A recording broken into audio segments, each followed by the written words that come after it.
स्वागत आहे मित्रांनो, पुन्हा एकदा तुमचं माझ्या एका नवीन व्हिडिओमध्ये. मित्रांनो, सध्या शेतकऱ्यांना एक गंभीर असा भेडसावणारा प्रश्न आहे, तो म्हणजे कोणतंही तणनाशक कांद्यामध्ये जर वापरलं तर तण मरत नाही, अशी शेतकऱ्यांची समस्या आहे. त्याचं महत्वाचं जे कारण आहे ते म्हणजे आहे की पाण्याचा पीएच जर खराब असेल ना तर तणनाशकाचे रिझल्ट मिळत नाही. मग ते कोणतंही तणनाशक घ्या तुम्ही, कुठल्याही कंपनीचं तणनाशक घेतलं तरी त्याचा रिझल्ट मिळत नाही. त्यासाठी तुम्हाला काय करायचं मित्रांनो, हे न्यूट्रास्पेड नावाचं औषध आहे.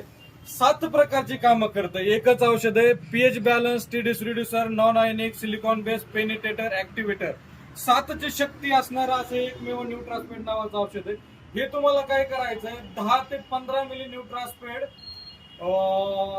15 लिटर पाण्यासाठी मिक्स करायचंय आणि त्याच्यानंतर 10 मिनिटांनी कुठलंही तणनाशक असेल ते पाण्यामध्ये टाकायचंय आणि त्याच्यानंतर फवारणी करायची. हे जर आपण पाण्यामध्ये प्रथम वापरलं तर 100% तण मरतं.